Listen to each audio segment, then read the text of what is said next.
ne?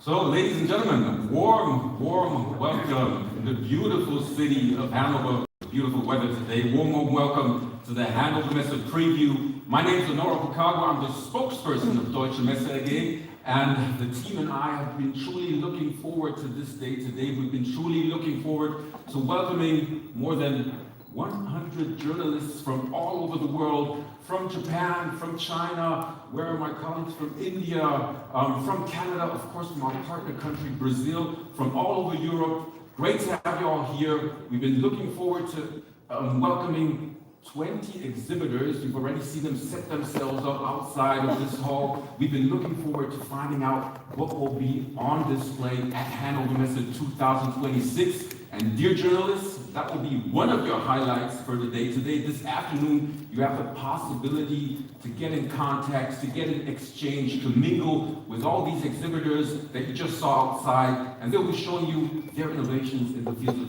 digitalization, automation, energy systems, and of course, industrial AI. So that's something that you can really look forward to this afternoon. But before we come to that, we'd like to start with our press preview conference, where we'll be giving you a thematical overview of what will be on display at Hannover Messe in April this year. And we'll be doing that, of course, on behalf of Deutsche Messe AG, but maybe even more importantly, on behalf of our partners. And when I say partners, of course, first and foremost, I mean our partner country this year, partner country Brazil. I'm truly honored, we are truly honored to have a delegation from Brazil with us today. Please introduce, or please welcome with me, the Ambassador of Brazil to Germany, His Excellency Rodrigo Soares.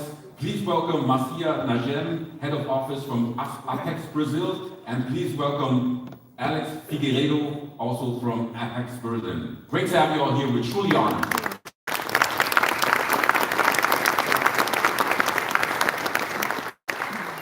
So of course, partner country Brazil will be one main topic today, and the other main, like many of you probably guessed, will be the topic of AI.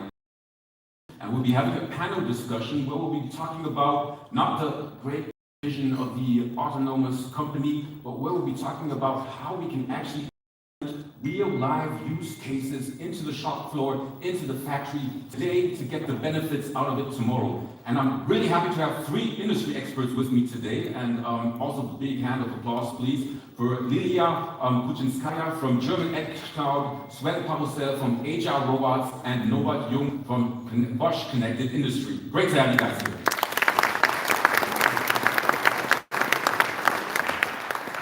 And since we can't have a trade fair event without an award ceremony, of course we also have to have an award ceremony today, and we'll be looking at innovations in the field of robotics.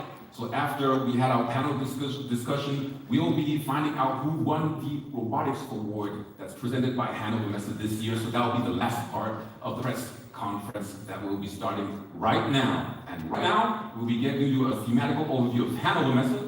That will be brought to you by Dr. Jochen Köppler, who is the CEO of Deutsche Messe AG.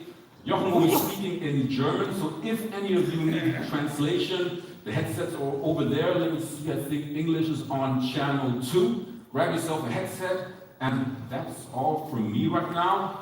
I'll be coming on stage in a few minutes again. But then, Jochen, ich übergebe das Mikro an dich.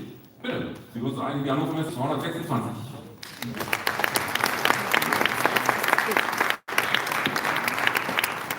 Ja, ganz herzlichen Dank, Onura, sehr geehrter Herr Botschafter Soares, liebe Panelisten, liebe Journalistinnen und Journalisten, liebe Vertreterinnen und Vertreter der Aussteller. Ein ganz herzliches Willkommen zum Preview vor der Hannover Messe 2026. Ich habe gerade noch mal in den Kalender geguckt, in genau 8 Wochen ist fast Halbzeit der 26er, dann ist nämlich Mittwochmittag. Ich habe jetzt die große Freude und Ehre, in ungefähr 15 Minuten Ihnen zu erklären, warum es großartig ist, in 8 Wochen in Hannover auf der Hannover Messe zu sein. Vorher kurz die Frage, das ist ja immer, Messen sind Spiegelbilder, wo stehen wir gerade, wo steht die Industrie? Ich denke, es ist nicht zu kühn zu behaupten, wir sind an einem Wendepunkt. Die Industrie ist in einer Transformation. Ich sage hier jetzt zum 3. Mal, ja, wir haben steigenden geopolitischen Wettbewerb. Viele, die China als Absatzmarkt 20 Jahre genossen haben, merken jetzt viele Produkte von dort auch auf Drittmärkten in der Konkurrenz. Wir haben gerade hier in Westeuropa viel Diskussion um den Absatzmarkt Automotive. Wir haben als zweites Kostendiskussion und ja, als drittes geopolitische Herausforderungen. Nur das Stichwort Zölle. Die so in meinem Alter sind und schon etwas länger dabei, die haben das, glaube ich, noch nie erlebt, was wir sind. Und auf der anderen Seite haben wir etwas, was unaufhörsam, unaufhaltsam ja, uns erreicht. Und das sind eben all die Möglichkeiten, die künstliche Intelligenz haben. Im Vorfeld habe ich mich daran erinnert, vor 25, 30 Jahren kam mal sowas wie das Internet. Und die sich daran erinnern, an der Uni Bonn hat unser Professor für Unternehmensführung eine E-Mail geschrieben und wir dachten, hey, was ist denn daran jetzt so besonders? Er hat gesagt, die kommt in dem Moment in Brasilien an. Und auch die etwas Älteren, die samstags abends noch mit ihrer Familie Wetten, das gesehen haben, da war auch www.wettendas.de. Da haben wir auch gedacht, wieso ist da jetzt www? Wir haben es doch gerade im Fernsehen gesehen. Das war der Beginn vor 25 Jahren in all dem, was wir heute haben. Ich glaube, niemand hat heute den Tag verbracht, ohne schon Social Media oder irgendwelche Dinge gemacht zu haben. Wie kann man reagieren? Wir haben gerade hier in unserer hochentwickelten Gesellschaft in Deutschland, wie gehen wir mit der Situation um? Ich bin zutiefst überzeugt, abwarten ist keine gute Idee. Wir müssen handeln. Und was wir auch brauchen, ist Zuversicht, Aufbruchsstimmung. Und was gibt es Besseres, als in 8 Wochen nicht nur aktionistisch zu sagen, ich muss etwas tun, sondern zu sagen, ich investiere, ich schaue nach den Lösungen, nach den Technologien, die mich wirklich besser machen. Und genau das ist die Möglichkeit, die wir eröffnen, die wir dort haben. Und ich möchte Ihnen jetzt genauer vorstellen, warum das so ist. Die Hannover Messe ist positioniert als weltweit relevanteste Industriemesse. Ja, wir haben es nochmal geschärft für die produzierende Industrie. Und auf der anderen Seite ist es nach wie vor ein einmaliges Setting an Interesse aus der Politik. Wie viel in diesen mit der Eröffnung Sonntag an den 6 Tagen an sogenannten C-Level in dem Dreiklang Wirtschaft, Politik, Öffentlichkeit zusammentrifft, ist nach wie vor outstanding. Genauso wie diese Veranstaltung, wenn ich hier stehen darf. Wir machen viele andere Messen. Es gibt nicht annähernd ein so öffentliches Interesse an der Zukunft der Industrie, an der Zukunft der Wirtschaft, die dort ist.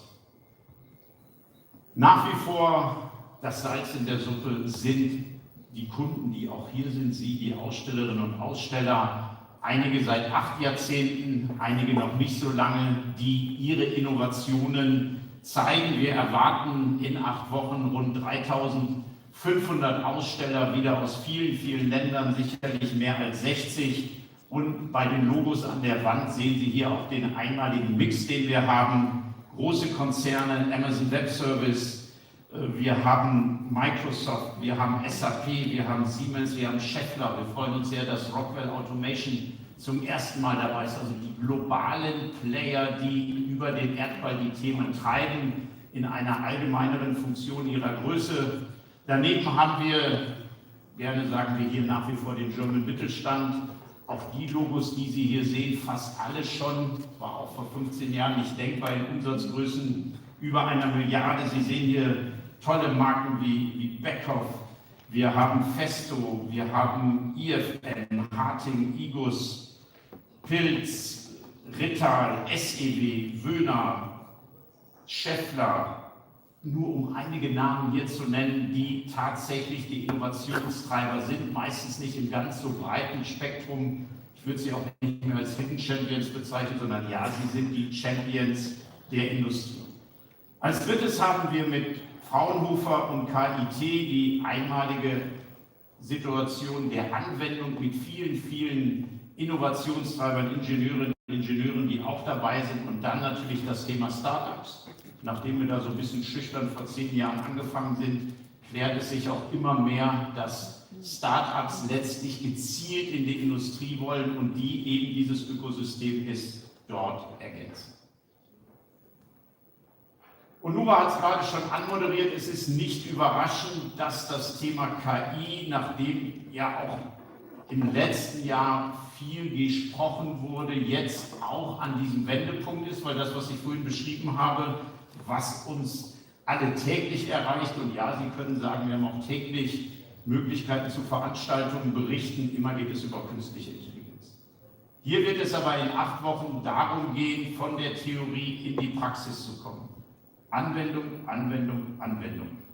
Seit 8 Jahrzehnten, habe ich an dieser Stelle schon mal gesagt, geht es bei der Hannover Messe um Wettbewerbsfähigkeit und Competitiveness. Die Besucherinnen und Besucher sind auf der Suche nach Technologien, die sie zu Hause erfolgreicher machen, und die Aussteller sind auf der Suche nach Kunden, die genau deshalb ihre Produkte kaufen. Was sicherlich als Begriff deutlich wird, ist Physical AI. Physical AI heißt nichts anderes, als dass letztlich aus dem Bildschirm AI in die wirklich physische Welt kommt und dadurch eine Wirkmächtigkeit zeigt und auf die Produktivität und Effizienzsteigerung kommen wird. Ein Bild und ein Beispiel. Herr Paroussel, freuen wir uns gleich auf Ihre Ausführungen. Was heißt es AI? Wahrscheinlich hat die Hälfte heute schon ein Large Language Model bedient, um in ChatGPT oder anderem etwas herauszufinden. Hier kommt der humanoide Roboter eben aus der Bildschirmsituation in die Realität. Vieles, was wir schon kennen, Sensoren, Greifer, all das, was letztlich schon lange da ist, wird hier jetzt als ein Bild zusammengeführt, wie AI einsetzbar ist, und so ein bisschen wie vorhin mein Beispiel mit der zur Einführung. Vor 25 Jahren wussten wir auch nicht genau, wo das hingeht. Mich beschleicht das Gefühl, wenn ich jetzt mit denjenigen rede, die jetzt 25 sind, die Geschwindigkeit, die mir etwas schnell vorkommt, finden viele Jüngere normal. Das heißt, das, was da auf uns zukommt, ich glaube, das Tempo, was wir erlebt haben, was ich vorhin angesprochen habe, wird hier nochmal deutlicher. Also von daher hier ganz spannende Lösungen. Als zweites all das, was wir haben, und das wissen die meisten, glaube ich, gar nicht, was sie prompten, wie viel Energie wir brauchen. Daher auch Energie ein wichtiges Thema innerhalb der Hannover Messe. Auch das Thema Wasserstoff, auch wenn ein bisschen die Euphorie, nachdem wir hier vor 3 Jahren große Schecks überreicht haben, ist Wasserstoff nach wie vor, wenn man mit Fachleuten spricht, das Medium, wo ich die viele erneuerbare Energie an sonnigen, windigen Tagen mittags als Molekül speichern kann. Auch hier sehr viel Digitalisierung in der Energie. Das heißt, dass, um wettbewerbsfähig die Energie steuern zu können, weil ohne Energie wird kein humanoider Roboter und keine Automationslösung haben. An dieser Stelle mache ich mal eine Ausnahme und rede jetzt kurz über die Hannover Messe 27.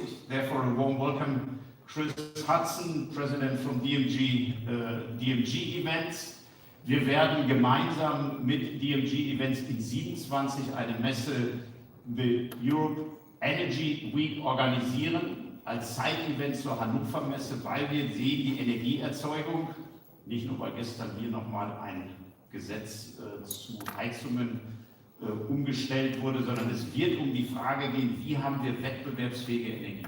Und das passt hervorragend, das werden wir in 27 machen. Chris und Tommy, ihr als euer Team von DMG Events habt dort auch einen Städtisch und werden jetzt schon dort die Fragen beantworten, warum wir das machen und in welche Richtung das geht. Wenn die Welt sich verändert, wenn wir hier eine tolle Marke Hannover Messe haben, man muss mal gucken, wie man zählt, die erste war mal in 1948, kann sich kaum jemand erinnern, müssen wir uns auch weiterentwickeln. Und wir müssen uns nicht nur weiterentwickeln als Produkt Hannover Messe, sondern wir wollen das auch. Hier darf ich Ihnen heute 4 ganz konkrete Beispiele zeigen, wie wir uns als Plattform innovieren, welche Neuerungen da drin sind, und auch das, da geht es nicht um Wettbewerbsfähigkeit, sondern um den Nutzen für die Aussteller und für die Besucher. Als erstes sind wir sehr dankbar, dass wir mit der Weiterentwicklung der Hannover Messe neue Aussteller in diesem Jahr begrüßen können. Rockwell Automation, die vorhin schon bei den großen Tech-Konzernen beschrieben sind. Wir sehr dankbar, dass Sie sich entschieden haben, in 26 an der Hannover Messe teilzunehmen. Genauso erstmals EngineeringCore, die im Herzen Werkzeugmaschinen machen, sehr viel aber auch zu bieten haben zu Anlagenbau, Automationstechnik. Wir freuen uns sehr, dass wir eine Beteiligung von Zeiss haben. Wir freuen uns sehr, dass wir Jülich, auch wenn Quantencomputing vielleicht noch einen Moment dauert, aber auch das Thema wollen wir gemeinsam entwickeln. German Edge Cloud, gerade schon erwähnt, Agile Robotics, gleich im Panel. Wir haben Universal Robotics dabei und wenn man sagen darf, aus der Start-up-Szene auch Schwarz Digits, die sich stark engagieren. Sie wissen, eine Ausgründung, Tochterfirma aus der Lidl. Als zweites zum Hallenlayout. Wir haben gemeinsam mit unserem Ausstellerbeirat, auch den gibt es schon viele Jahrzehnte, mit den Kunden zusammen gesagt, wie erneuern wir uns, wie machen wir Dinge besser. Haben ein Hallenlayout jetzt gewählt, dass wir 3 klare Themen haben, wie Europa anmoderiert. Automation und Digitalisierung wächst immer mehr zusammen. Hier der starke blaue Bereich. Wir haben Energy und Industrial Infrastructure, wie vorhin gesagt, ohne Energie läuft keine Fabrik und haben, und das ist auch ein einmaliger Teil einer Messe, Research Development, also den Forschungsbereich und Technologietransfer. Gleich komme ich noch zu den neuen Formaten, das heißt, Sie, Ihre Leserinnen und Leser, bereiten sich darauf vor, das ist neu. Wir sind zutiefst davon überzeugt, das ist nicht nur neu, das ist auch besser für die Orientierung. Und wir haben hier in 3 Hallen sogenannte Solution Labs. Das sind die Formate, die ich gleich erklären werde. Einmal in der Halle 26 für Digitalisierung und Automation, einmal in der Halle 12 und einmal in der Halle 11. Die Center Stage werden Sie in der Halle 25 finden. Weiterentwicklung heißt, Messen im Jahre 2026 ist bestimmt etwas anderes als im Jahre 2006 oder im Jahre 96. Auch bei den Formaten entwickeln wir uns weiter über die 3 Formate Masterclasses, Roundtable und Speed Dating. Masterclasses haben wir ein bisschen still und heimlich vor 2 Jahren mal versucht. Gibt es wohl ein Interesse, dass Aussteller neben ihrem Stand eine Masterclass geben wollen? Das war ganz gut. Dann hatten wir in 25 ungefähr 50 Masterclasses und jetzt für dieses Jahr haben wir 200 Masterclasses angemeldet. Die Logik ist, für die, die es noch nicht kennen, ein Aussteller, ja, man muss schon ein Kunde sein, darf sich um eine Masterclass bewerben. Die Aussteller, die schon angemeldet sind, das ist abgeschlossen in der letzten Woche, da sind die über 200 Anmeldungen eingegangen zu ganz speziellen Themen oder allgemeineren Themen. Die werden dann beworben an alle Besucherinnen und Besucher, die schon ein Ticket registriert haben. Ich habe heute Morgen nochmal in das System geguckt, wir haben erfreulich gute Ticketregistrierung. Die kriegen also die Aufforderung, sie dürfen sich für eine Masterclass bewerben als Besucher. Und das Ergebnis relativ einfach. Der Aussteller hat die Möglichkeit, und beim letzten Mal war das schon bei der Hälfte der Masterclasses überbucht. Da gibt es 40 Plätze. Wenn sich 200 bewerben, darf der Aussteller sagen, mit diesen 40 möchte ich gehen. Warum machen wir das? Um den Nutzen zu steigern. Das heißt, der Aussteller hat einen Zusatznutzen, weil er ein spezielles Thema bewerben kann. Dafür nutzen wir die digitale Welt im Vorfeld der Messe. Er hat dann die 40 Leads, wie wir Messemenschen sagen, nämlich die Kontakte, und vor allen Dingen haben wir dort die Möglichkeit, dass sie sich auch wirklich treffen. Weil das Thema einer Masterclass vielleicht in der Breite der großen Hannover Messe hat man gar nicht erkannt, das zu tun. Das ist für uns bewusst für die Besucher kostenfrei. Für die Aussteller kostet es ein bisschen Beitrag. Das ist eine Weiterentwicklung von B2B. Zweites, was Neues ist Roundtables. Das heißt, wir können beim Roundtable zu einem gewissen Thema in eine Diskussion, auch da die Idee, wenn Sie zu Hause am Rechner sitzen, und das denken wir auch, vielleicht ist es ja ein Zusatzgrund, dabei zu sein. Daneben gibt es noch das Format des Speed Datings. Auch neu in 26 ist die Center Stage. Center Stage ist die Idee, dass wir dort die Relevanz der Hannover Messe. Wenn wir sagen, sie ist die weltweit relevanteste Industriemesse, wollen wir das über Köpfe und Themen machen. Ich sage schon mal mit einem riesen Dankeschön, die das organisiert haben, gleich die Köpfe zu benennen. Und in den Themen geht es auch darum, die Anwendung. Zum Beispiel werden wir eine Anwendung aus dem Hause Glas sehen, wie in der Produktion AI angewendet wird. Und wir werden auch das stark wachsende Unternehmen Onboard sehen. Folgende Köpfe aus der Wirtschaft haben schon zugesagt. Roland Busch als CEO von Siemens wird dort da sein, Verena Pauster, Vorsitzende des Startup-Verbandes. Wir haben auch das thematisch sortiert. Am Montag freuen wir uns auf ein Format, ich glaube, das darf ich schon sagen, Michael, mit Bundeskanzler Merz, mit Roland Busch und anderen, wo nochmal wirklich Politik und Industrie gemeinsam sagt, wo die Reise hingeht. Am Donnerstag haben wir den Schwerpunkt auf Startups in der Center Stage. Verena Pauster, wir haben am Dienstag einen Schwerpunkt auf Defense. Freuen uns sehr, dass Herr Pappberger als CEO von Rheinmetall zugesagt hat. Zum Thema AI, Nvidia mit Herrn Liberian. Und wir haben die CEO von Accenture, Julie Steve. Daneben Cedric Neike als Treiber für all die digitalen technologischen Themen aus dem Hause Siemens, Amy Webb als eine der Zukunftsforscherinnen. Wir haben den CEO von Bayern, Mr. Anderson. Am Donnerstag Invest. Sie kennen Herrn Maschmeyer, Hannoveraner. Mittlerweile lebt er in München, kommt aber gern zurück. Stichwort Höhle der Löwen. Und Nicole Büttner, die mit Merantix auch aus dem Berliner Startup-Umfeld kommt. Als drittes neue Themen. Was ist neu?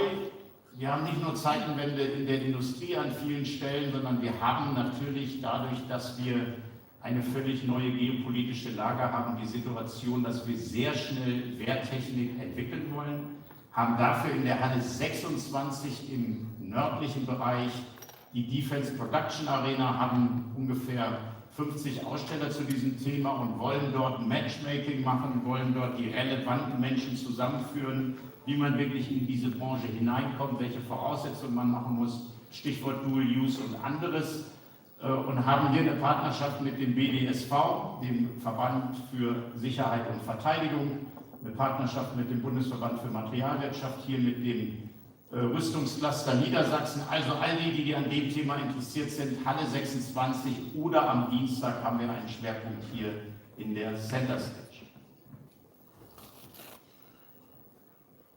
Hoffentlich haben Sie mitgenommen, dass wir jede Menge Innovationen über die Aussteller haben in dem einmaligen Mix. Hoffentlich haben Sie mitgenommen, dass wir als Messe uns weiterentwickeln wollen. Wir wollen Formate anbieten, damit der Nutzen dieser Messewoche steigt, damit Aussteller und Besucher zufriedener nach Hause gehen und am Ende wir sehr viel FOMO erzeugen.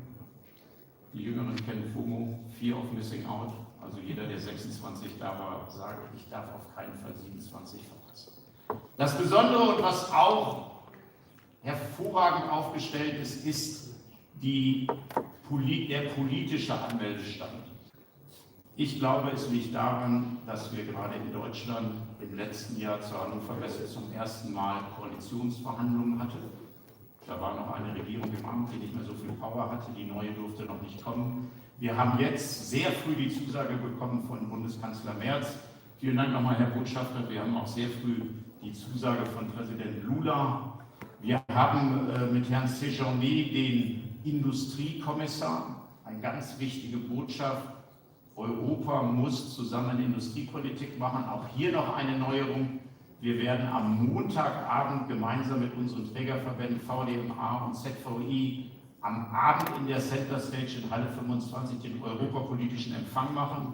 Und wo könnte eine bessere Situation sein, als dass Herr Séjourné dort eine Keynote hält. Wir haben unseren Bundesminister Herrn Wildberger, wir haben unsere Bundesministerin Beer. Dann freuen wir uns sehr, dass wir die Wirtschaftsministerin, die Zusage von Frau Reiche haben. Wir haben den Vizekanzler Lars Klingbeil und haben dann nochmal zwei EU-Kommissare, Herrn Šefčovič für Handel, Herrn Dombrovskis für Wirtschaft. Auch das zeigt nochmal Europa, gerade auch in dem Austausch mit Brasilien, sehr wichtig, dass wir hier in den Austausch kommen und haben auch die Zusage von Herrn Pistorius, der durch diese Zusage nochmal unterstreicht, wie wichtig das Thema Defense auch in der Produktion wird. Partnerland Brasilien, Herr Botschafter, ganz herzlichen Dank dafür. Wir sind dankbar, froh und stolz, dass wir ein so tolles Partnerland in 2026 haben dürfen. Ich glaube, ich muss niemandem erklären, dass die größte Volkswirtschaft Südamerikas auch mit all den Perspektiven, die wir über Mercosur im Freihandel haben, sollten nicht nur über geopolitische Herausforderungen reden, sondern vor allem über geopolitische Chancen. Das ist der Ansatz, was wir in 8 Wochen leben wollen. Wir haben auch hier wunderbare Anmeldestände. Wir werden verschiedene Veranstaltungen haben. Am Montag den deutsch-brasilianischen Wirtschaftstage. Wir werden die sogenannte gemischte Kommission am Sonntag haben. Regierungskonsultationen, also hier wird richtig Politik gemacht, Austausch. Ganz, ganz herzlichen Dank für das große Engagement.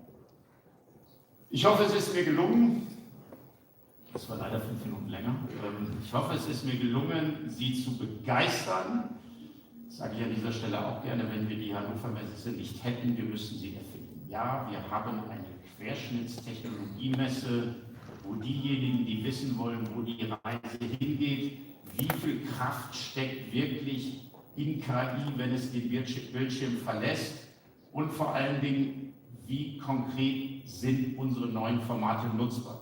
Es geht nicht immer nur um die eine große Lösung, sondern wenn eine Masterclass angeboten wird, und bitte schauen Sie alle im Internet, die registriert sind, zu einem speziellen Thema, es kann ein Produkt sein, ein Commodity, und den werden Sie dort treffen, und dann werden gute Geschäfte entstehen.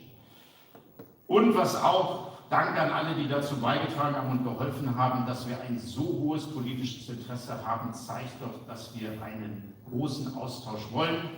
Ich habe gerade zu meinem Kollegen Michael Ruse gesagt, der seit vielen Jahren im Protokoll das mitverfolgt. Ich kann mich nicht erinnern, dass wir so viele Anfragen zum Kanzlerrundgang hatten. Wer alles mit der Spitzenpolitik und mit Herrn Duda sprechen möchte, das sind super Perspektiven. Ich danke für Ihre Aufmerksamkeit und hoffe, Sie können mit mir die Vorfreude teilen für die Hannover Messe 26. Vielen Dank.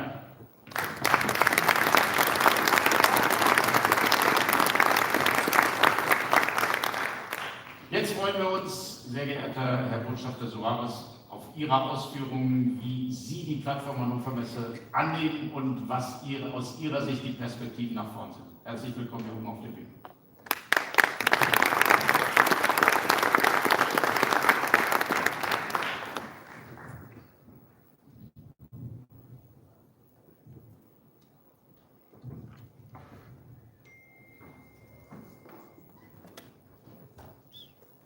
Good morning, everyone. Thank you, my dear friend Dr. Kettler, for his remarks, and especially that in my country, Brazil. And I'd like to also recognize the presence of my colleagues from APEX and from the embassy as well. And I'd like to especially salute the presence of so many journalists here from all over the world. Very important presence here. And of course, it's an honor for me to speak here on behalf of Brazil in this press preview of the Hannover Messe. You know that Brazil and Germany are key countries in the respective continents.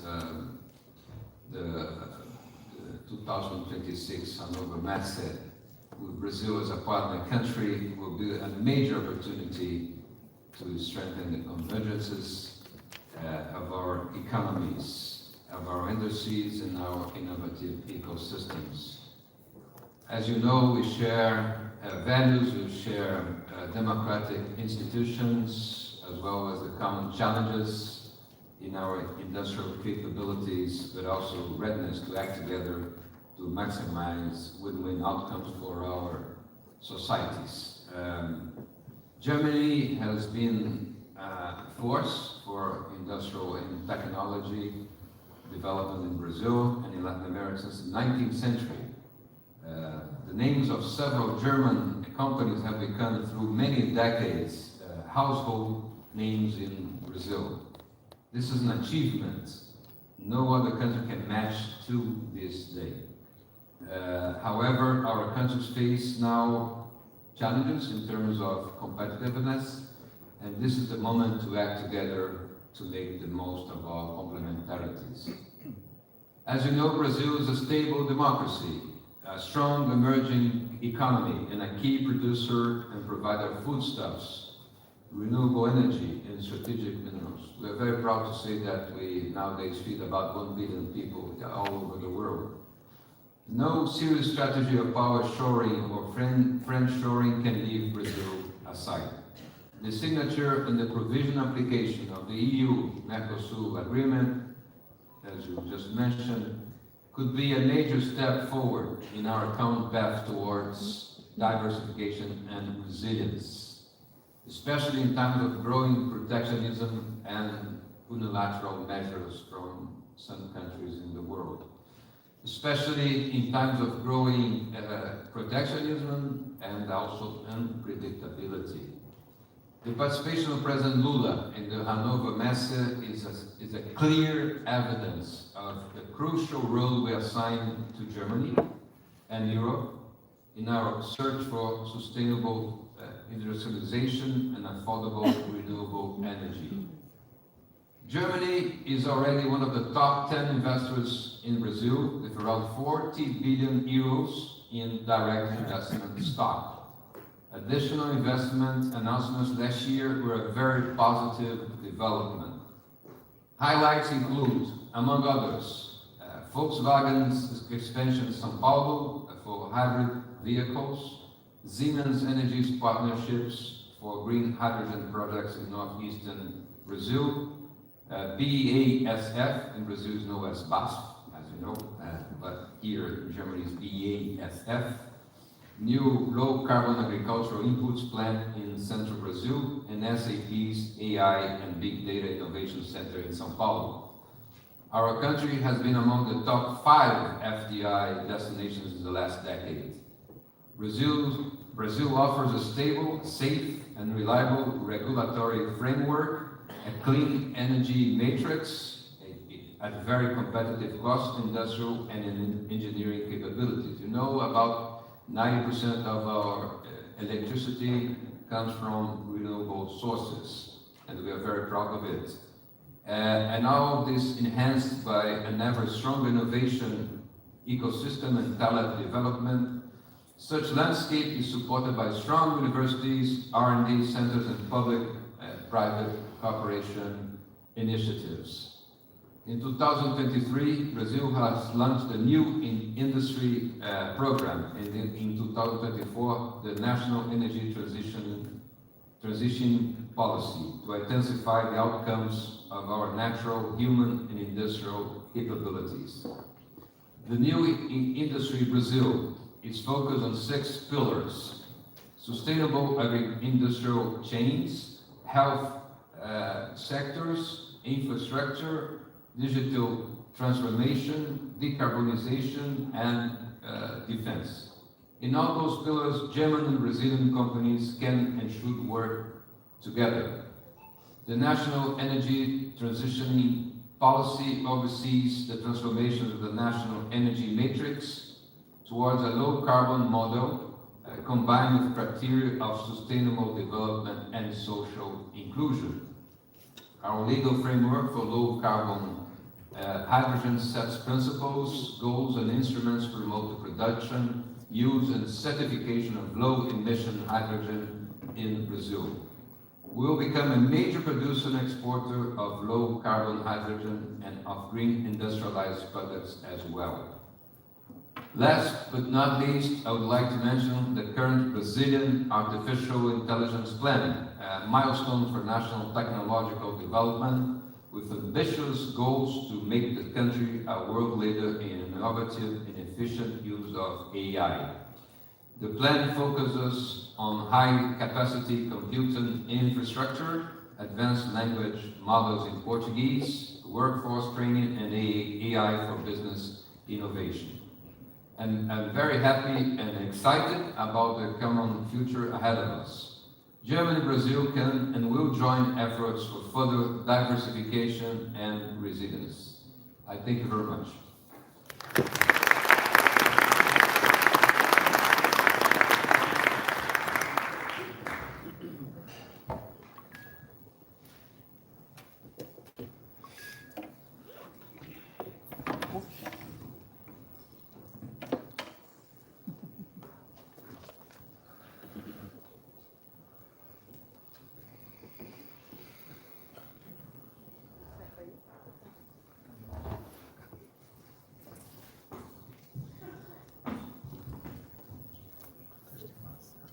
Ready?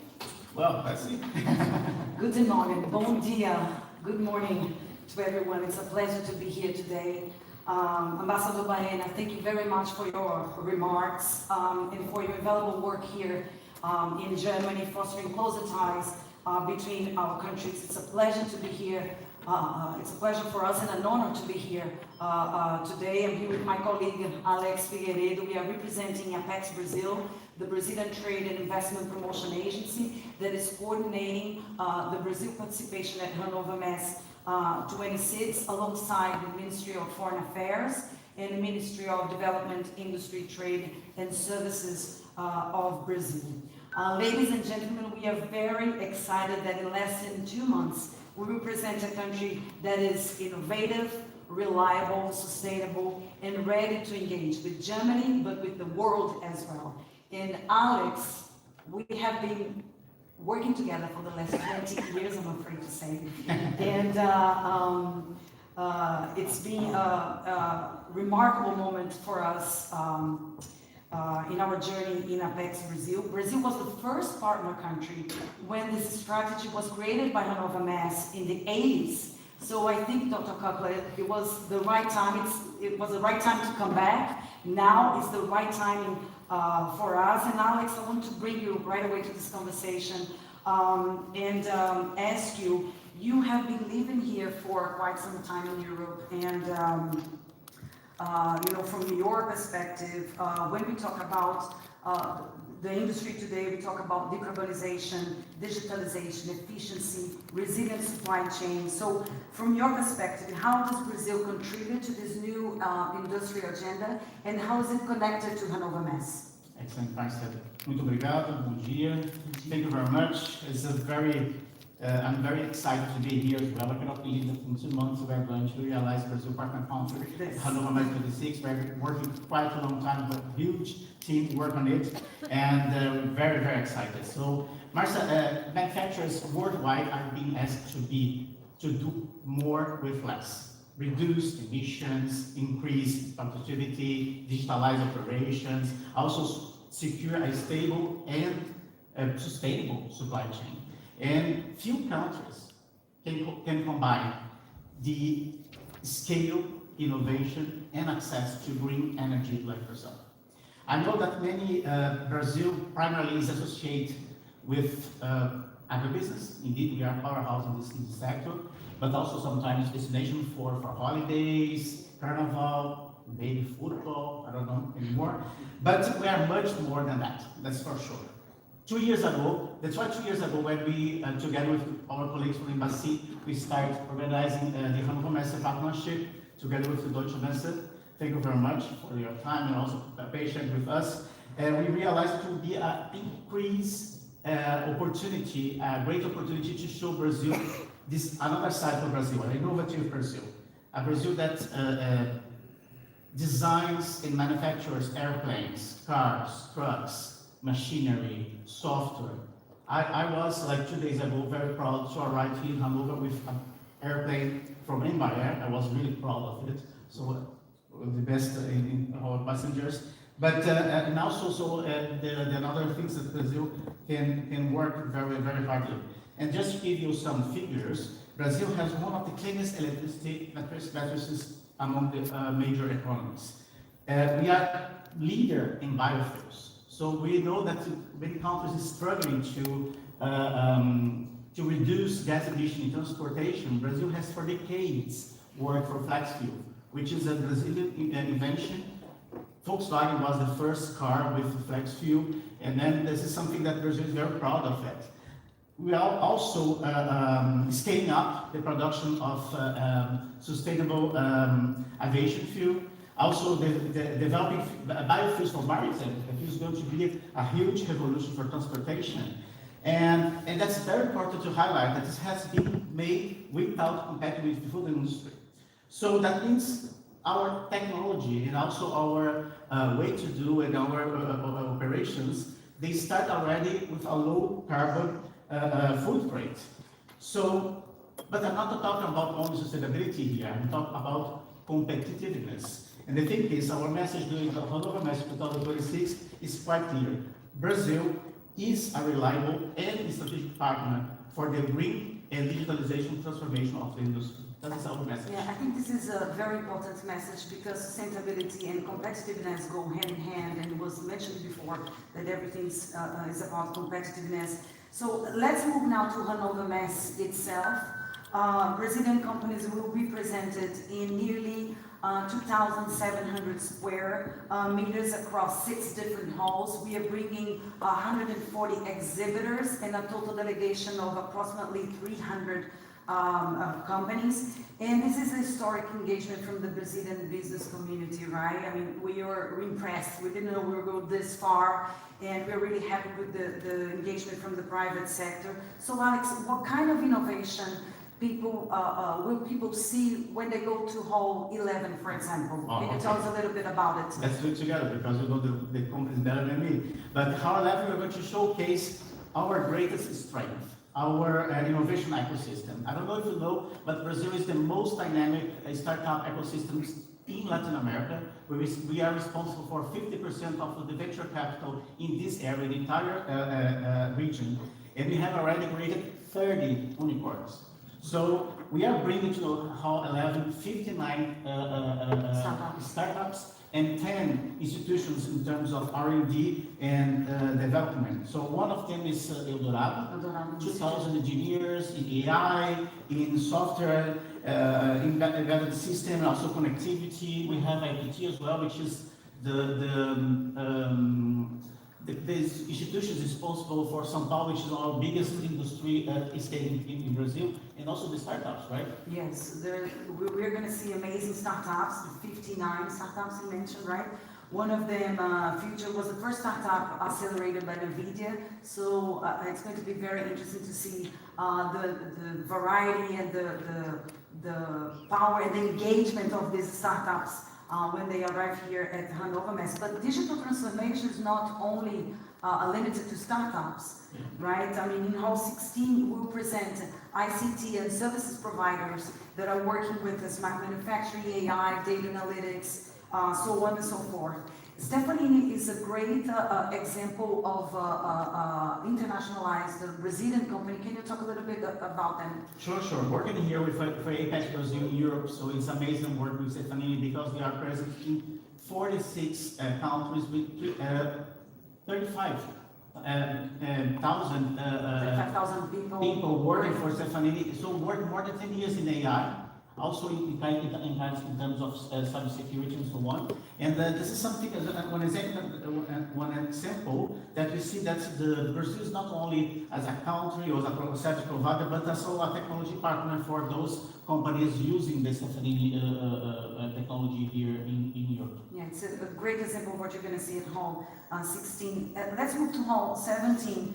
We bring companies focused on industrial solutions, machinery, and other components. We'll also have a world skills competition simulation between Brazilian and German teams. It's going to be very exciting. It's going to be a live competition, and we want to show that Brazilian talent is competing at a global standard. So we are very excited about that. So how is talent important in this equation, Alex? It's fundamental. I mean, Brazil has over 100 million people in terms of workforce and millions of students in universities, also in technical institutions like Senai, which is linked to Senai, which is the National Confederation of Industry. And those the counterpart of BTI here exactly in Germany. So they are directly linked to the industry in Brazil, doing so specific projects and projections for those industries. And those engineers, developers, and specialists, they are already, so specialists are increasingly integrated in the global supply chain. So that means that the talent base that Brazil has is where we can move fast in terms of AI, new engineering, new energy, also green materials that are developing. Great.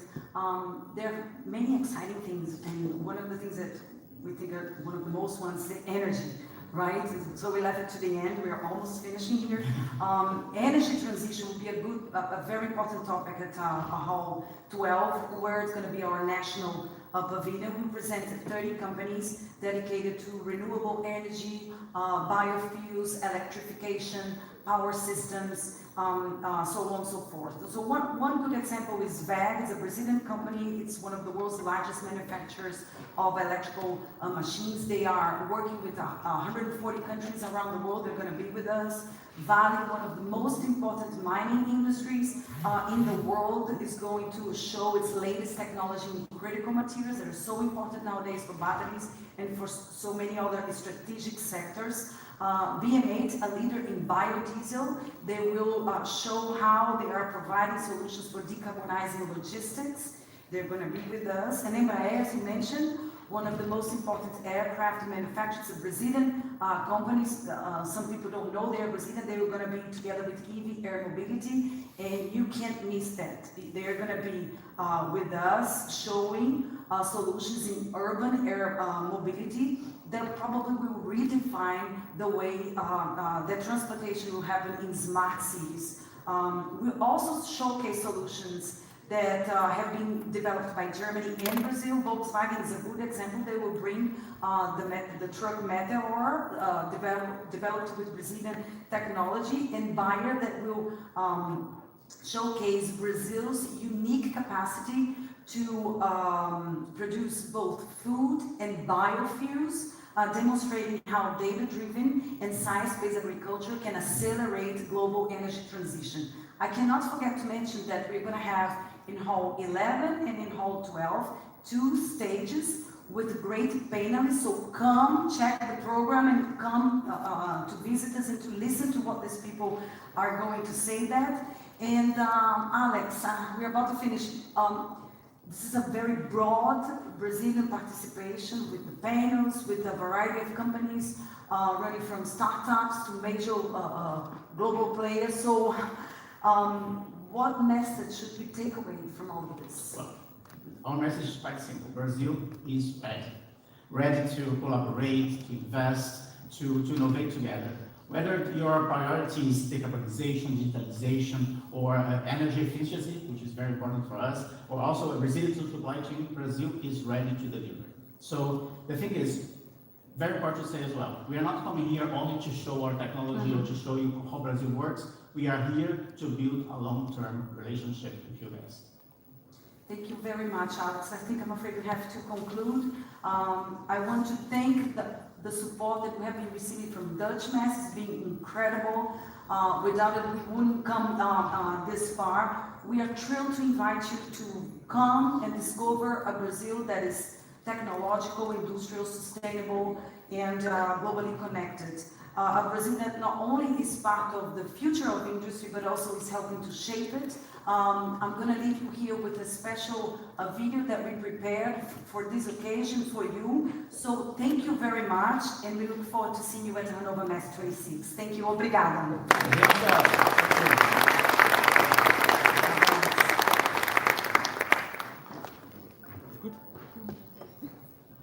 Wie geht's? Let's talk about Brazil, the 5th largest country in the world, the 7th most populous country. But Brazil is not just a big country, it's much more. We are the largest economy in Latin America, the 5th largest emerging market, world's 2nd largest rare earth reserves, and one of the largest exporters on the planet. In 2025, we exported almost $350 billion. Europe, Asia, North America, Latin America, Africa, Oceania. Yes, the entire planet is doing business with us. So Brazil is much more than coffee that wakes up half of the planet. It's also software, planes, and cars too. From industrial complexes to smart factories, Brazil builds technology that works today. Brazil has one of the cleanest and most reliable energy matrices in the world. Hydropower, wind, solar. 91% of the electricity matrix comes from renewable energy sources. Leader in ethanol, biodiesel, and sustainable aviation fuels. A globally competitive producer and exporter of green hydrogen. A sustainable industry for a changing world. And all of this more than 210 million Brazilians, people of every background and identity, mixed, different, creative, able to solve problems with science, talent, and diversity. Brazil is not just a supplier. Brazil is a partner, a country that connects industry, purpose, and people. If you're looking for technology that works, industry that evolves, and energy that points to the future, there's a word for that. Brazil. Partner country. Wir sehen uns in Hannover.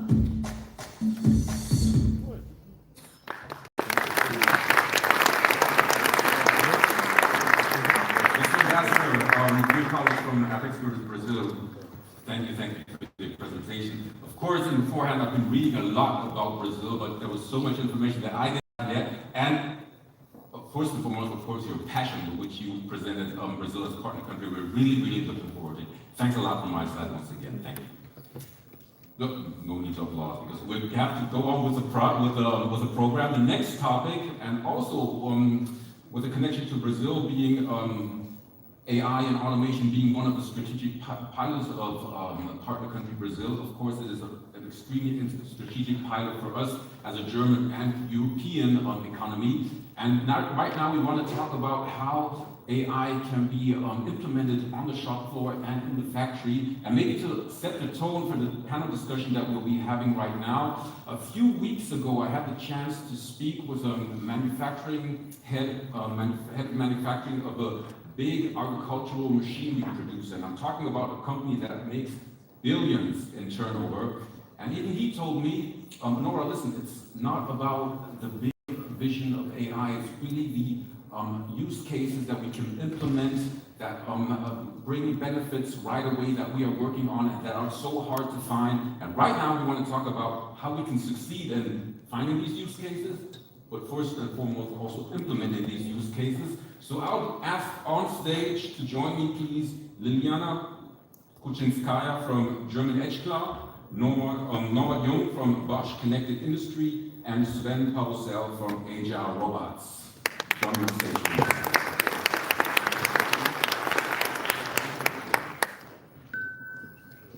I think Liliana, you come to me right here. And I think Sven was the largest. I think you have to stand on the outside, please. All right, go right here. Perfect. So everybody just gets a view for which companies you stand for and which expertise you bring to. I think we just do a quick introduction round so that we can have the overview. Liliana, do you want to start? Thank you very much. Thank you very much for invitation. My name is Lilia Kuczynskaya. I'm a product owner for AI and analytics solutions at German Edge Cloud. German Edge Cloud is a company based in Limburg. We are an industrial SaaS solution provider with a big mission to enable digitalization of SMEs in manufacturing area and make it easier for them to get access to AI use cases and to AI industrialization. We are, in our DNA, we are industrial middleware architects by heart, and we are building solutions which are easy to deploy and providing an ROI to the companies from the day one. And this mission perfectly aligns with industrial AI cloud established by Telecom, and we are very proud to be partners with Telecom. We truly believe this is a game changer for European economy. So we are going to partner with these systems by providing our on-site digital production systems to the SMEs to enable them with AI-ready data. Perfect. I think we'll get to that a little more in detail later. Norbert, tell us about Bosch Connected Industry. Well, you know, if you look at the manufacturing industry today, then we are really challenged, right? We have the cost pressure like never before. We see the baby boomers retiring, right? So a lot of knowledge is going to retire away. And we have a volatility that is amazing, right? Tariffs changing every day. On the other hand, we have this real hype, this real hope that AI may help us solve many of our questions, and yet everybody is kind of in pilot stage. 95% of AI projects don't deliver economic value today, right? And we have more and more data, but it doesn't seem to produce all that much more value that we have from that data. So those are the topics that I find personally very challenging, that I find very interesting. And my unit, Bosch Manufacturing Co-Intelligence, right, Bosch Connected Industry, we think that the answer lays in bringing AI, machines and humans together in a co-intelligence, manufacturing co-intelligence way. That's what we do. We help customers with taking data out of their silos, out of their functions, into a shared semantic data layer across the product lifecycle, and we industrialize agentic AI, and that's what we really stand for. For myself, Mr. Fleckner said it, right? I've been there when the internet was born, right? I've been there. I remember that. I think that agentic AI is the same dimension, right? And I've been in manufacturing and software all my life. So, First CEO. Perfect. Sven, come to you. Yeah, then so this one, thanks for having us. My name is Sven Bahusel. I'm the head of research partnerships at Agile Robots. Super happy to be here and have this discussion, I think, which we need to have right now. Seeing AI coming to life, coming into reality, also from the screens into manufacturing spaces. Specifically when we talk about physical AI, so bringing robots, bringing physical machines together with the capabilities of AI that we saw on the screen already in large language models and others. So I think this is the right time to talk about how we actually make this a reality, how we can benefit from that. So super happy to discuss about that today. At Agile Robots, which was founded in 2018 as a spin-off from the German Aerospace Center, DLR, we really look into how we can bring smart solutions onto the factory floor. So coming from developing arms, hands, we have mobile systems, AGVs, AMRs, and of course also our new humanoid robot, Agile 1, which you saw in the opening very nicely, which actually we will present to the public the first time this year on Hannover Fair. So come by our booth, you will see the robot, the humanoid robot there. But of course for us it's also even more important that all these components come together. So bringing AI into all of these components, bringing AI into the factory itself. So that's why we design complete solutions, complete factory solutions, interconnecting all these components, bringing a value to the customer. What I find totally hard to get a grip on is that if you look into the media, you have to feel like AI is everywhere and AI is already fully implemented in all sorts of factories. So, and if I hear you, 95% of AI use cases aren't even really bringing any benefits to the companies.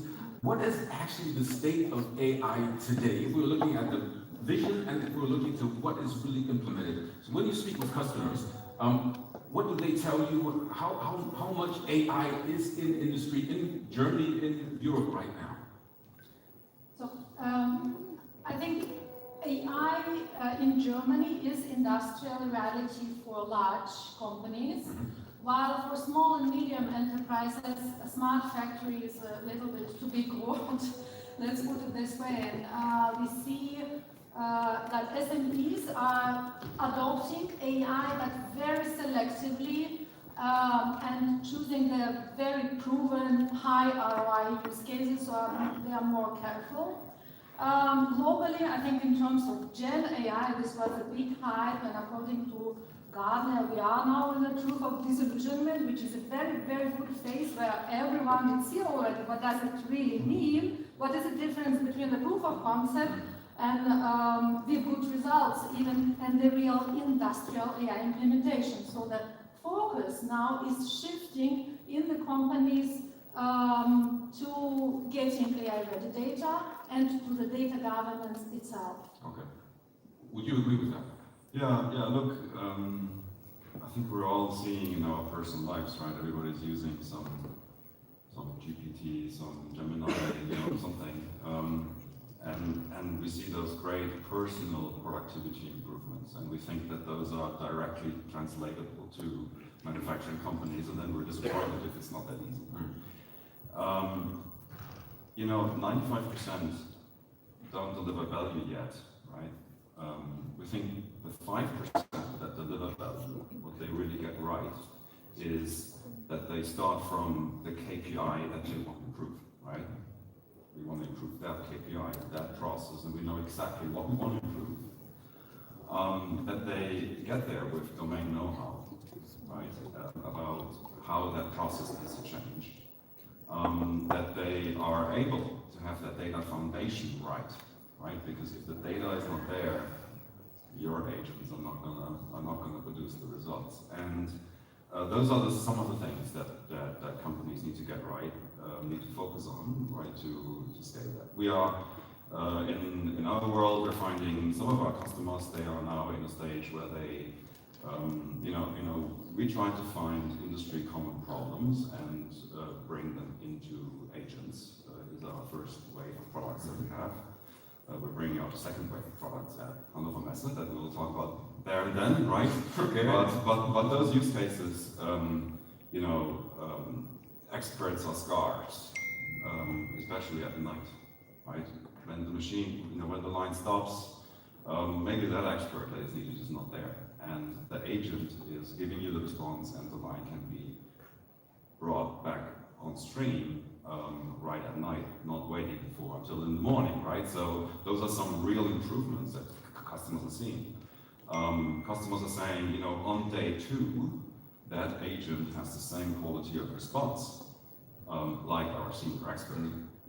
And that's an unfair advantage because the agent is trained with all data from multiple sites, multiple lines, comes in with our Porsche production know-how, right? So it's unfair advantage almost, right, for this agent. And this is how we see agents and humans working together. Those are use cases that really scale. Okay, because let's talk about concrete use cases later, because I find that really interesting. We have concrete examples of what you guys do for your customers, but some words from your side. Actually. Yeah, I mean, specifically now we see that regarding the state of where we are, I think we see that a lot of early adopters do a really, really good progress. They show value of AI in their industry, in their production. And of course, I think we have to distinguish a little bit between the levels. I think we can have AI which is directly connected with the machine itself on a higher level. So I think we're looking at many different layers and see it as a hierarchical approach. And that's also why you can see benefits already, of course, AI in vision, for example, for a long time already, really proven to be there and successful. But of course, also the robotics layer or higher makes a lot of sense. And we work together with many customers already that use that and that work as a front runner on bringing AI to market. For example, because you asked for examples, Daimler Truck, with which we do gearbox assembly with an AI-powered dual arm system. So this is really interesting applications that we see now, only few yet, of course, but we see the benefits and we see that many customers see the potential and want to go there, want to benefit from particular implementation of AI on different levels maybe, but we see that this is really the way we want to go. And with our long experience in industrial applications, we brought over 20,000 applications into real life. We see that the combination really holds value for these customers. Really makes production faster, makes it really more flexible, easier to set up. So we really see these benefits in reality. And to get that out of the lab, I think this is now the big challenge for everybody, of course. We now see a lot of interesting applications, a lot of interesting demonstrations out there, but of course, and we're all, I think, agree on that, bringing that really onto the street, bringing this into actual real value-generating applications, this is where we need to go next, and this is where we actually really see really good progress already. And let's go step by step. What will be the first step that has to be taken care of by larger companies, but of course also as by expertise. And Nora, if people follow you on LinkedIn or read about things that you have publicized, you always mention the data growth paradox. That there's a whole lot of data, in machines, but it's not the amount, but it's really having the right data. So how do you challenge, or how do you deal with that challenge? And maybe an example how a customer got that solution with your technology. No, exactly. Look, the first thing is it all starts with leadership. It all starts with leadership, right? Leaders need to be in the game. They need to be in the project. They really need to look into it deeply. If this is not there, we think that you're not going to reap the benefits of Agentica. Second thing is data maturity, and I come to that in a little bit more detail. The third thing is like a DIY track, right? We all think we can do this ourselves, right? Models are changing, frameworks are changing all the time, compliance must be met, cybersecurity must be met. Doing it yourself is maybe not the best solution. You take educated make versus buy decisions also in that space. When you talk about data, you refer to the data growth paradox, a theme that we like, right? Because it describes what is happening, right? We have more and more data. Data has doubled, in fact, right, over the last few years, doubled. But the value from data has not doubled at the same time. And this is because data is sitting in systems, source systems, data lakes, that are all good for that function that it was designed for. And in order to make it translatable to other functions, right, you need to have a semantic context. This 38, is this a pressure, a temperature, a score? What is it, right? This line, one machine says line_5, the other one says L5, right? We need to, machines don't understand that, right? We need to teach. And that is the semantic context that is critical in getting data out of the individual functions onto the entire company level, onto the product lifecycle from engineering through to manufacturing, through to use of the product in the field and recycling. And like this, you have the foundation, right? That is really, really helpful in getting agentic systems to scale. Okay. So, Lilia, how do I turn this data into measurable business data with which I can work? So, how do you guys help?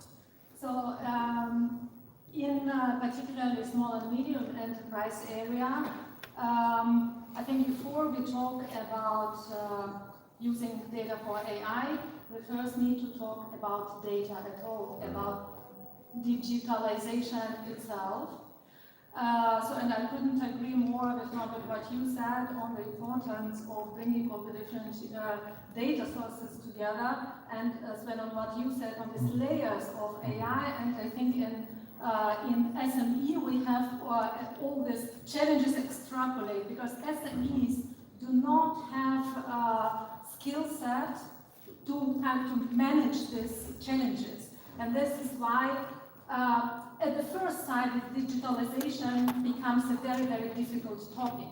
However, what we see and what we do, and to get back to your question, how can we turn the data to information, to knowledge, to the business value?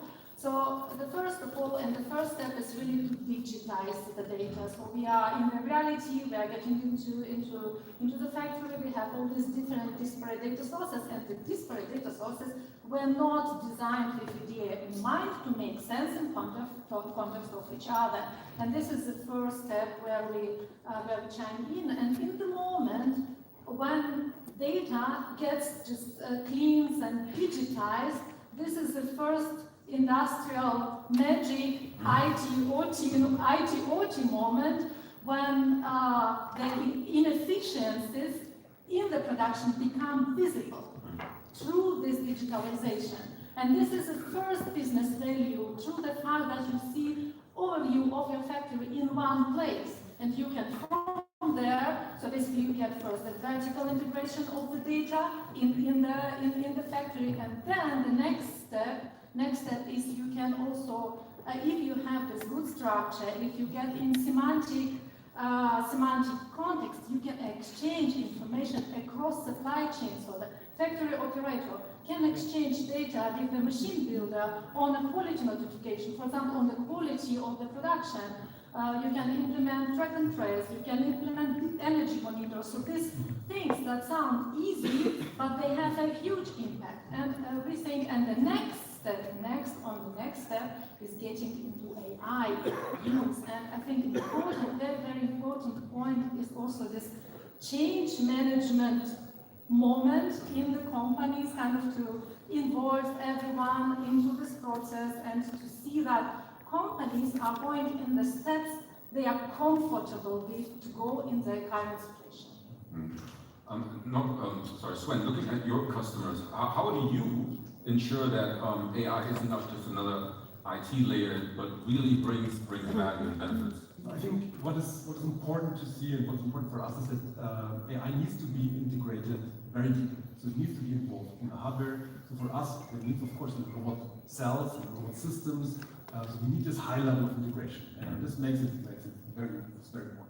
And that's also why I think we look at data. I would even like add a perspective to what you said, because for example, for us, when we talk about data, then this is the data most of the time that we use for actually training our language model, our VLA models, our robot physical AI models. So with what we have with foundation models nowadays, we can actually train models that already bring a lot of intelligence and that allow us to do AI-based manufacturing on the floor, so on the shop floor. So with this kind of combination, we have a really good approach to integrate this knowledge already in the factory when rolling out. And of course, then, as I mentioned, we have these layers, obviously, that we need to get track of the data that is produced in the cell, and keep on learning, of course, also during the lifetime of these production facilities. We need to monitor and manage them, obviously. But for us, the big amount of data, this is, I think, where we probably cannot have enough. It just needs to be good data and high quality data, is for training new foundation models. This is something that is really also currently being developed, of course, from a lot of research, making this kind of models do better. But we're already using these kind of robot foundation models in actual production steps. And this makes a lot of sense, and I think this is really something where we can make sure that that the AI is integrated where it's needed and works together with the rest of the whole infrastructure, which is actually a complete ecosystem, obviously, that works together. If we move on, and now we want to focus on SMEs and also scalability of this AI solutions that you can implement like SMEs. Norbert, what would be interesting to me is, are there any fundamental differences between SMEs and large corporations when implementing AI? Apart from large corporations maybe also bringing more turnover for you, and smaller companies like being more hard to convince to go these steps with you. So how do your customers react? I think both are looking at the same challenge, right? Both are looking at the same challenge. They both start from leadership. They both must start from KPI improvements. We need strong SME participation, no question. It's the backbone of Europe's industrial network, right? And the bigger ones, they may find it easier to attract talent for agentic AI, and the smaller ones maybe not that easy, but then in pockets it's also different, right? I think those are by large similar challenges, we've got to look at how we take this into economic value. And I think the panel here, by large, what I'm hearing is, we're in consensus it's about data and about unlocking data from where it is into a larger value to create more data-driven value. And it's about taking agentic AI out of that pilot project and really thinking, what does it take to scale this globally, right? And then deliver the economic value that we're all looking for. Yeah. Could each of you maybe just describe one use case that you have implemented at a customer, like in the last few weeks, months, years maybe? You just spoke about the case with Daimler Truck. So what exactly does that dual arm solution do? So, I mean, just maybe quickly, what we do there is assembling of multi-step assembling with two arms of a gearbox assembling, which uses AI in control, uses AI obviously in vision algorithms for detecting objects. So this is something where we have a high integration of these components on a low level, but then of course also integrating it into a more complex system. So this is really something where we could show that this works. We could together with the customer, of course, work on that and I think prove and bring that to the next level, like already out of the lab. How long did that take from project start to implementation? I Okay. don't have the number at the end. Just is it a topic of years or is it a topic of months? I mean, you have to see at the moment we're doing a lot of early work on that, right? Okay. I mean, so it's a bit difficult to say that since there's a lot of collaboration on different levels involved, and we talk about some different components. But in the end, of course, this is we see that this speeds up now. We see that with like having more having prepared foundation models, like I mentioned, they get more capable. And we get more and more players also in that field. We get easier ways to generate data to train our models on new applications. And of course, this is, if you do it like early, it takes a bit longer. But this is something that we really see scaling. And obviously, we're super happy to work with like big customers that already have the capacity to do that very early, and of course, also on our way to bring it to the SMEs. Yeah. Lily, what's your favorite use case you guys implemented by customers? Well, all use cases are my favorite use cases. I'd maybe pick use case we will be showcasing also at Hannover Messe. It's a digital industrial engineer.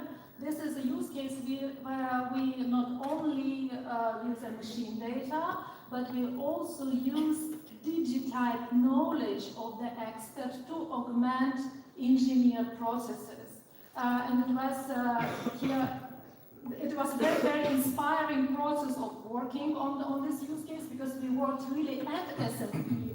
We were really with the factory, looking at what factory is doing and asking what exactly is what knowledge-based use case, what would help you to bring some immediate value in your working processes. And we came up with this use of knowledge of the industrial engineer, for example, for automated working step adjustment, or to adjust the document and augment this process. And here, I think this Norbert was also mentioning importance of these different knowledge types, and this is really a key point, I think, now also to understand that not only structured data or not only numeric data is a source for information, but that what is in fact in the documents or in the heads of employees who are maybe also leading the company. And it is strategic factor to digitize this knowledge and to make it available and actionable in the process. Okay.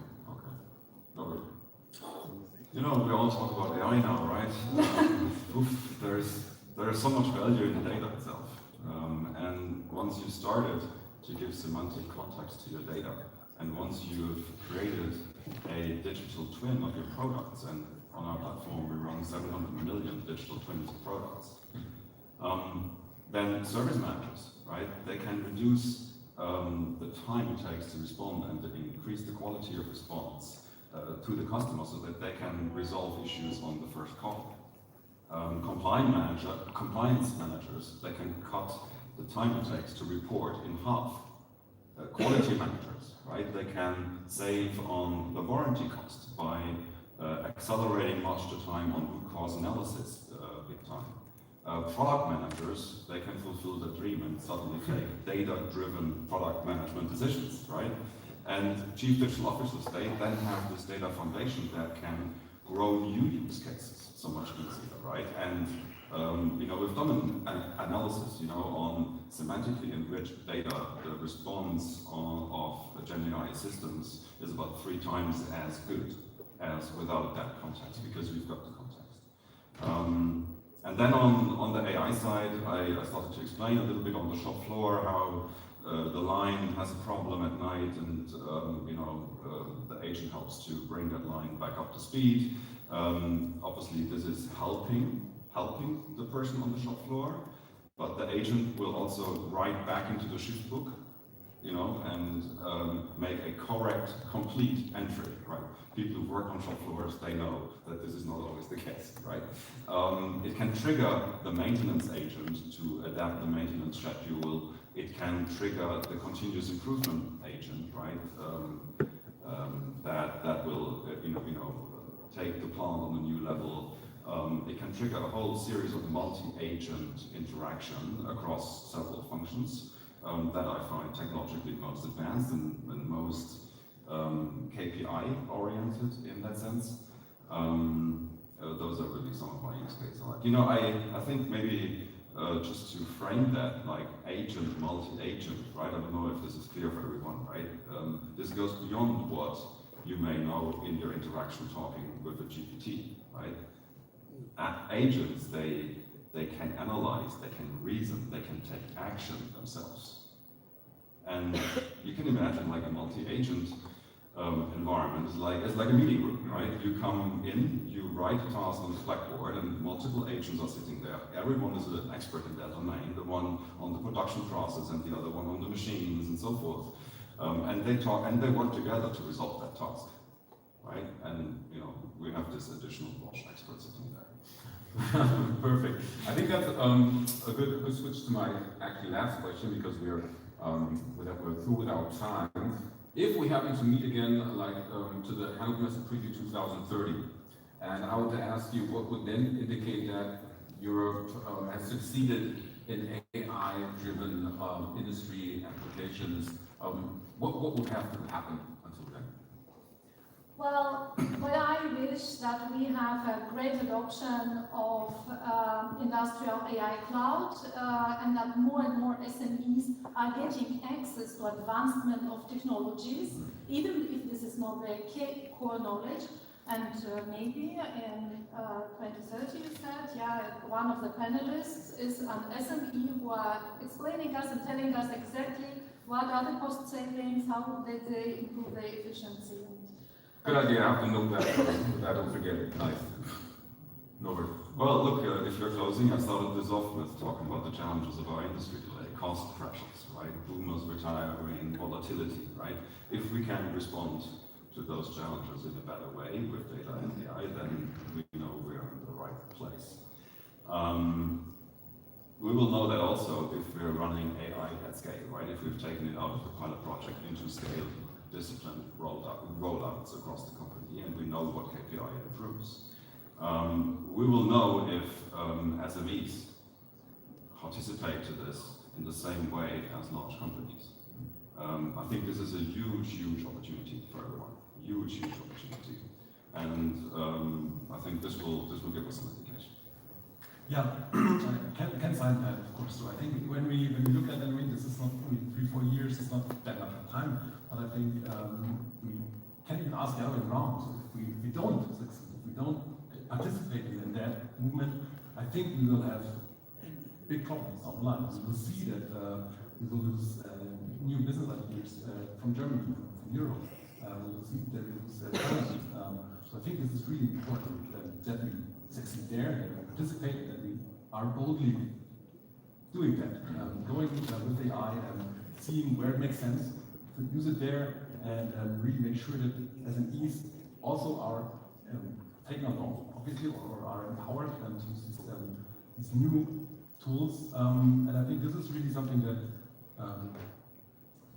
that we have to do.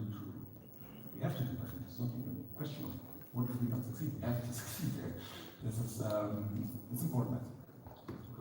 Perfect closing words. Lilia, Nova, Sven, thanks a lot for your insights. What I took with me was we have to gain the data, we have to unlock the data, and then the next step will then be agentic physical AI solutions. All three of you guys will still be with us during the afternoon, so they all have like a stand outside. So if you have any further questions, want to deep dive into more of the topics that we just touched more or less on the overview, please get in touch with the three of them this afternoon. Thanks for having us. We're here all day.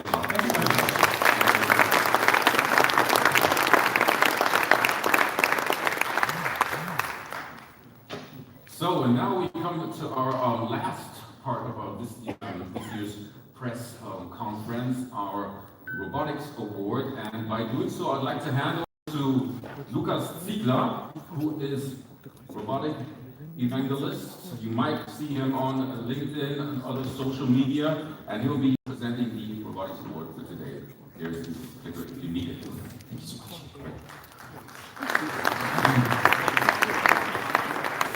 Thanks so much for such a warm welcome. There's a funny story. In 2019, Hannover Messe was the first trade show I attended still as a student. Probably is one of the big reasons why I'm so obsessed about automation, robotics, or AI these days, obviously. Because Hannover Messe is the leading innovation platforms that shows and helps us to understand how the technology progresses. It's a place where technology meets people. And you have the feeling sometimes that, you know, people are working in the workshops, the companies and startups, and they are preparing stuff just to bring it to the technological mecca, which is Hannover Messe. And it's really great to be hosting the Robotics Award these days.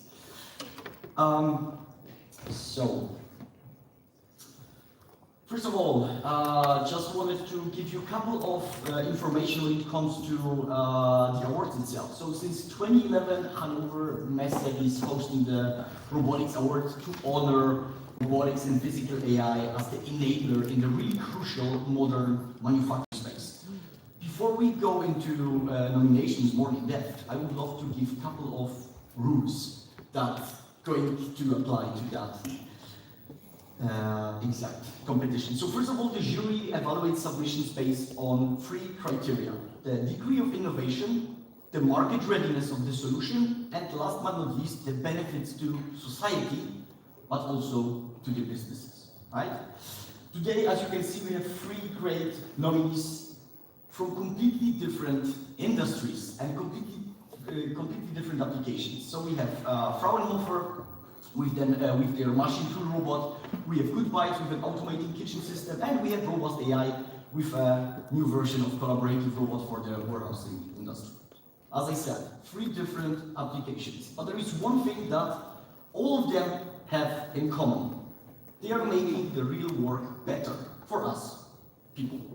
So, let's start with the first one. I would love to invite our first finalist to join me on the stage, Fraunhofer, Ifan. If you're here, it would be great to have you already here. And just for your information, you do not need to guess or visualize what they have developed. We have a great sneak peek video of each of the solutions. I will start with the first one just now. Let's see what they have prepared for us. And meanwhile, we can already join me on the stage.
Good. I think it's a good reason to mention that AI needs a body and robotics are a perfect embodiment of that. Gentlemen, if you could tell us a little bit more about your solution, that would be really great. Because we know that it's easy to show the robots on the videos, but it would be great to know the vision and the idea behind the great project that you have just presented. Yeah, that's perfect. So that's the robots are working on assembly tasks, for example. So They have a small mounting space for cover a large workspace. And the idea, or the challenge behind apply those benefits to production processes with high pass accuracy requirements needs the development of the hardware, basically, because the robot functions more or less like the human arm. It's very easy to hold two nearby, but when I stretch my arm out, it's very hard to have the same control over it. This is basically the innovation we see here. Enable the robots for processes, for production processes with a high pass accuracy and dynamic stability requirements. Absolutely. Anything to add?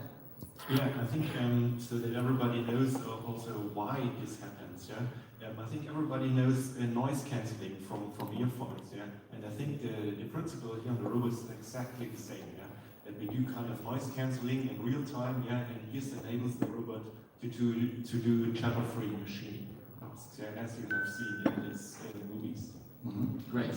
I mean, automatizing the shop floors and production is one of the most reasonable use cases for robotics, so it's great to see more development in that space. I would like to right now go to our second robotics application, and you guys, if you could stay with us, would be great. Slightly different, not connected so much to manufacturing, or maybe it is. Let's see. I would love to invite Goodbyes to the stage, and let me already show you what they have prepared for that. So let's get it started.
That in 2026 we will be discussing food and robotics. I must admit that I have tried the Kaiserschmarrn and was delicious. If I didn't see the robot preparing the food, I would never guess it was a robot behind it. So, can you tell us a little bit more about the innovation behind it? Yes, of course. So we think about robotics and food a lot about infrastructure. So don't think about restaurants and all that. Think about hospitals, universities, workplaces, critical infrastructure, like military, and so on. And providing meals and fresh food is incredibly hard in this industry. It's an industry that is extremely labor-driven. We all have experienced restaurants closing, labor shortage, and also quality issues you're having there. And it seems a perfect problem actually to solve by modern approach of robotics. And that's what we do. We're making better food, fresher food, more scalable, and bring it exactly in places and time zones where people need it. Especially when you think about night shifts and all the things were normally very, very hard. And yeah, that's we have solved a solution where you actually turn raw ingredients in a couple of minutes into fresh food, ready to take, ready to enjoy. Love that. I mean, in 2017 there was like a big claim that robots are going to take over the world. It looks like in 2026 we have robots cooking for humans, which is really great. Thank you so much. And right now it's the time for the third company. Maybe we can make more space. So, right now it's time for Robust AI. Unfortunately, a company based in Santa Clara couldn't make it here today with us, so maybe let's just look at what they are developing and I will give you a couple of sentences on the background story. Where we are now is the most exciting moment for anyone who's been building robots. Are we going to start again? All the way. We believe that robots and people should interact in a way that's positive for people first. People are so good with their hands, reaching, grasping, picking, putting. We realized we couldn't replace them. What we can do is help them.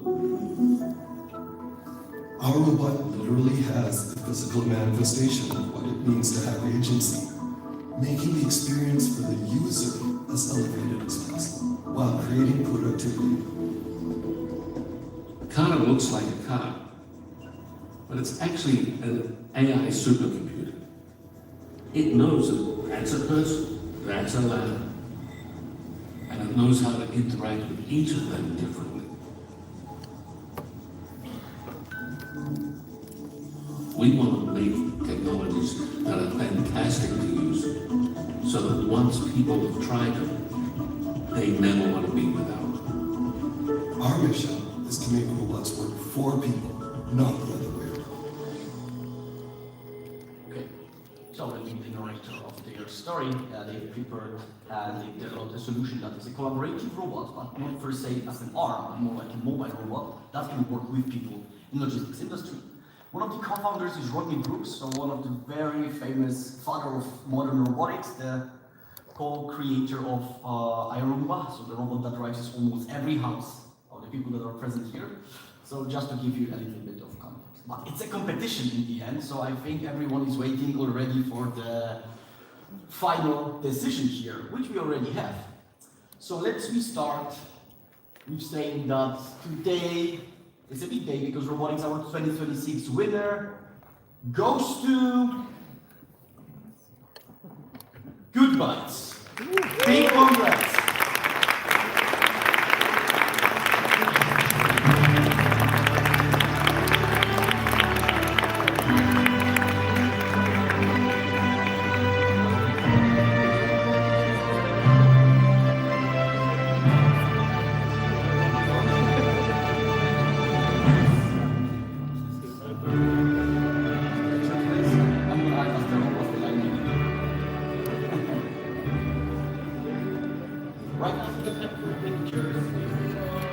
Our great robotics company, so if someone wants to see what's on the front run of robotics world, I really advise to take pictures. I'm gonna ask on behalf of robots, I know them personally, so I might be personally handing them over their certificate.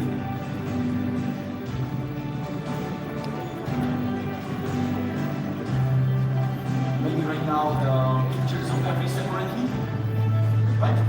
So maybe we can start with that, we can go to the side, and then we can do like a big picture for each person.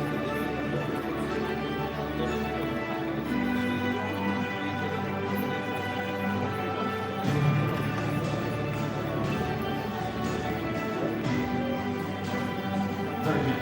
Right now, we can do yours.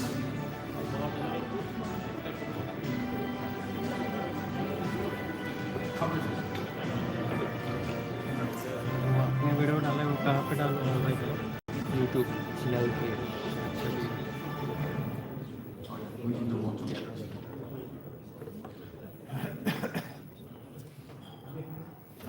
कितने followers मैं लोग देख रहे हैं 600 follower है live को नहीं देख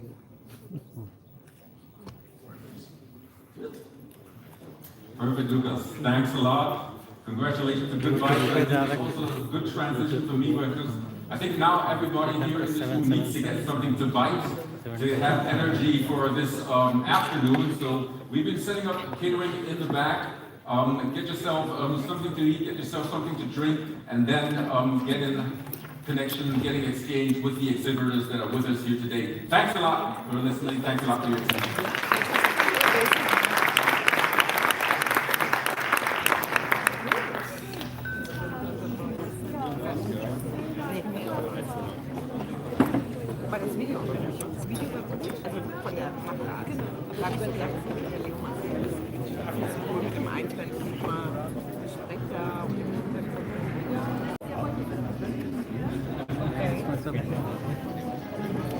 सीमेंट्स के CEO से लेकर सब